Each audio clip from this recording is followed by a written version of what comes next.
এটা ওইভাবেই গতকালকে আমরা দেখলাম যে পশ্চিমবঙ্গের রাজ্যে যে নতুন সভাপতি ভারতীয় জনতা পার্টি, অর্থাৎ একটি রাজনৈতিক মঞ্চ, এবং প্রত্যেক রাজনৈতিক নেতা তাদের দলীয় বক্তব্য রাখেন। কিন্তু যেটা দেখলাম আমরা, সে রাজনৈতিক মঞ্চে ব্যাকড্রপে এই ছবিগুলো, এবং এই ছবিগুলোর মধ্যে দেখলাম মায়ের ছবি, মা কালীর ছবি। এখন প্রধানমন্ত্রী এই রূপে ছবি দেখলেন, উদ্দেশ্যটা কি? এবং আমরা ধর্মপ্রাণ মানুষ, আমাদের ভাবাবেগে আমরা আহত হয়েছি। ভাবাবেগে আক্রমণ মা কালী একটি রাজনৈতিক মঞ্চে কেন?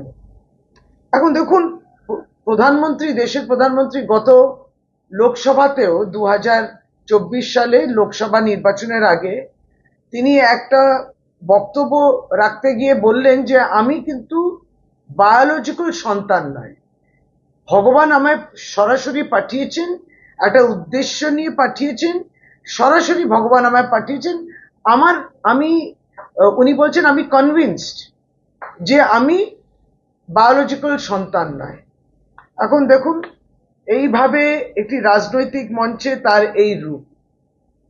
আমরা তো দেখলাম তখন পুরীতে যিনি প্রার্থী ছিলেন ভারতীয় জনতা পার্টিতে, তিনি তখন বলেছিলেন যে জগন্নাথ ঠাকুর স্বয়ং মোদিজি ভক্ত, জগন্নাথ ঠাকুর নাকি মোদিজির ভক্ত। এইটা 2024-এ আমরা এগুলো দেখলাম, শুনলাম।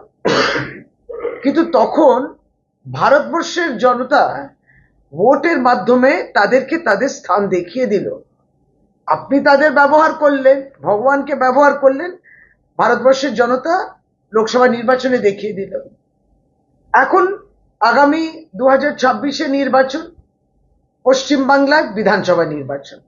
আপনাদের মঞ্চে মা কালীর এইরকম ছবি, রাজনৈতিক মঞ্চে আপনারা মাকেও আর ছাড়লেন না। আমরা এটাকে ব্লাসফেমি বলি, আমরা এটাকে বলি আপনি ধর্মের নিন্দা করলেন, আপনি ধর্মকে অপমান করলেন। ফলে সেই জায়গায় আমরা বলছি যে তাদের এই বিষয় নিয়ে বক্তব্যটা কি, কিংবা তারা কি বললেন তাতে কিছু এসে যায় না। আগামী দিন বাংলার মানুষের জবাবটা দেবে।